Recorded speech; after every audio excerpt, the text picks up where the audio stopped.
சிவாய நம. ரொம்ப நாள் கழித்து நம்ம இன்றைக்கி திருமந்திரத்துலேருந்து ஒரு பாடல் பார்க்கலாம். இது வந்து தந்திரம் 7ல் பாடல் எண் 2015. கற்ற பசுக்கள் கதறி திரியினும் கொற்ற பசுக்கள் குறி கட்டி மேயினும் முற்ற பசுக்கள் ஒரு குடம் பால் போது மற்றை பசுக்கள் வரல் பசுதானே. இந்த பாடலில் வந்து பசுக்கள் அப்படிங்கிற இடத்துல வந்து மனிதர்களை தான் வந்து குறிப்பிடுறாங்க. ஒரு சிலர் இருப்பாங்க, நான் வந்து நிறைய படிச்சிருக்கேன், எனக்கு வந்து எல்லா விதமான சாத்திர நூட்களும் நான் படிச்சிருக்கேன், நிறைய பெரியவங்களுடைய சொற்பொழிவுகள் கேட்டிருக்கேன், எனக்கு நிறையா நாலேஜ் இருக்குது அப்படின்ட்டு வந்து அவங்க எல்லா இடத்துலையுமே வந்துட்டு சூப்பராக பேசுவாங்க. எல்லார்கிட்டேயும் ஒரு டிபேட் மாதிரி வச்சதுன்னா எல்லாத்துலேயும் கண்டிப்பாக அவங்க தான் ஜெயிப்பாங்க. இப்படி இருக்கவங்களுடைய அறிவானது பயனற்றது அப்படின்ட்டு இந்த பாடலில் வந்து திருமூலர் வந்து சொல்கிறாங்க. அவங்களுடைய அறிவு எப்படி இருக்குமோ அது வந்து நுனிப்புல் மேயிற பசு போல தான் இருக்கும். அந்த விஷயத்துக்கான டெப்த்தான நாலேஜ் வந்து இருக்காது அப்படின்ட்டு சொல்கிறாங்க. ஏன்னா அவங்களுக்கான அந்த நாலேஜ் வந்து எப்படி வருதுன்னா, ஒரு புத்தகம் மூலமாகவோ இல்லை வந்து ஒரு பெரியவங்களுடைய சொற்பொழிவு மூலமாகவோ கேட்டோ படித்தோ இப்படி தான் வந்து அவங்களுடைய நாலேஜ் வந்து அவங்க வந்து வளர்த்துக்கிறாங்க. இந்த நாலேஜ் வந்து மற்றவர்களுக்கு வந்து பயன்படாது அப்படின்ட்டு திருமூலர் வந்து சொல்கிறாங்க. ஆனால் எந்த ஞானம் வந்து மற்றவர்களுக்கு பயன்படும் அப்படின்னா, யார் ஒருவருக்கு பதிஞானம் கிடைக்கப் பெறுகிறார்களோ அவங்களுடைய ஞானம் வந்து ஒரு நிறை குடம் போல், நிறைந்த குடத்தில் இருக்கிற பால் போல் அது வந்து மற்றவர்களுக்கு வந்து பயன்படும்.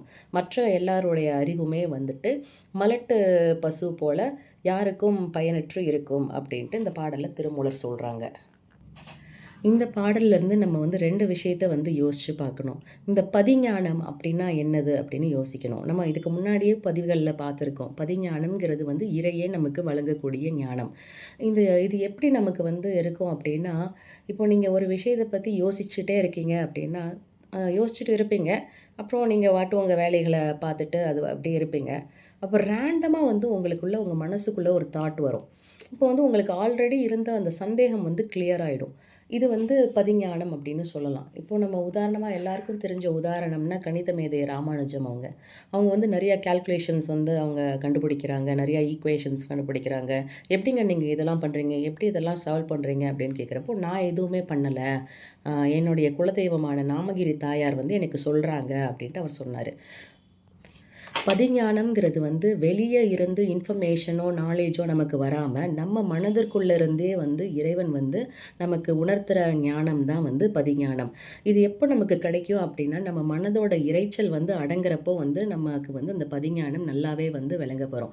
இந்த இரைச்சல் அடங்குறதுக்காக தான் வந்து நம்ம வழிபாடு முறைகளும் தியான முறைகளும் நம்ம வந்து பண்ணுறோம். ஏன்னா இப்போ நமக்கு நிறைய டைவர்ஷன்ஸ் இருக்குது, நமக்கு இன்டர்நெட் இருக்குது, ஃபோன் இருக்குது, குயிக்காக லைஃப் வந்து மூவ் ஆகிட்டே இருக்குது. நம்ம எப்போவுமே பரபரப்பரனே இருக்கும். நம்ம மைண்ட் வந்து ஒரு காமான ஒரு ஸ்டேட்டில் வந்து இல்லை. அந்த அவேர்னஸ் இல்லாதப்போ வந்து நமக்கு வந்து இந்த நாலேஜ் வந்து கிடைக்கிறது கஷ்டம். அந்த செல்ஃப் அவேர்னஸ் நமக்கு வரணும்னா நம்ம கொஞ்சம் குவைட்டாக நம்ம கூட நம்ம டைம் ஸ்பெண்ட் பண்ணுறப்போ, நம்ம வந்து இறையோட நம்ம டைம் ஸ்பெண்ட் பண்ணுறப்போ வந்து நம்ம மனசு அமைதியாகிறப்போ, இந்த கூப்பாடு இறைச்சல் எல்லாம் வந்து விலகிறப்போ வந்து நமக்கு வந்து அந்த நேரத்தில் நம்மளுக்கான கேள்விக்கான பதிலை வந்து இறைவன் வந்து நம்ம பக்குவப்படுறப்போ நம்ம மனசுக்குள்ளேருந்தே ஒரு குரலாக வந்து நமக்கு வந்து அனுப்புறது தான் வந்துட்டு பதிஞானம் அப்படிங்கிறது. இப்போ இந்த பாடலில் நம்ம இன்னொரு விஷயமும் நம்ம யோசிக்கணும். அப்போ வந்து நம்ம சாத்திர நூல் படிக்கிறது, இல்லை ஒரு சத்சங்கம் போகிறது, பெரியவங்களுடைய சொற்பொழிவுகள் கேட்குறது, இது எல்லாமே நுனிப்புல் மேயிற மாதிரி அப்படின்னா நம்ம இதெல்லாம் பண்ண தேவை இல்லையா, இதெல்லாம் அவாய்ட் பண்ணிடலாமா அப்படின்னு கேட்டால், இந்த காலத்தில் வந்து நம்ம கண்டிப்பாக இதெல்லாம் செஞ்சு தான் ஆகணும். இப்போ நம்ம பழைய காலத்தில் குருகுல கல்வி இருந்தப்பெல்லாம் வந்து அங்கே இருக்கிற மாணவர்களுக்கு வந்து இந்த ஆன்மீகம் அப்படிங்கிறது வந்து அவங்களுடைய பாடத்திட்டத்தில் ஒரு பகுதியாகவே வந்து அவங்க கொடுத்துருவாங்க. இளம் வயதிலே வந்துட்டு அவங்களுக்கு ஆன்மீகம்னா என்னன்னு நல்லாவே அவங்களுக்கு தெரிஞ்சிடும்.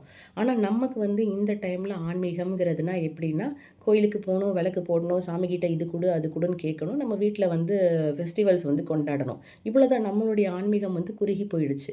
இந்த ஆன்மீகத்துக்குள்ளே இருக்கிற இந்த நமக்கான அந்த கான்செப்ட் கொடுத்துருக்காங்களே, கர்மானா என்ன, மாயினா என்ன, மலங்கள்னா என்ன, குணங்கள்னா என்ன, இது எதுவுமே நமக்கு தெரியாது. நம்ம வந்து ஒரு பிளாங்க் ஸ்டேட் மாதிரி இருக்கும். இது வந்து நமக்கு எப்படி சந்தேகம் வரும்? சந்தேகம் நமக்கு வரணும்னா நமக்கு அதுக்கான இன்ஃபர்மேஷன் நமக்கு இருக்கணும்ல. அதுக்கு அந்த ஒரு காரணத்திற்காகவும் நம்ம வந்து இப்போ வந்து இந்த புத்தகங்கள், சித்தர் நூட்களாகட்டும், இல்லை பெரியவங்க கொடுத்த நூட்களாகட்டும், இதெல்லாம் நம்ம படிக்கிறப்போ நம்ம மனசுக்குள்ள ஒரு கேள்வியோ, குழப்பமோ வரும்.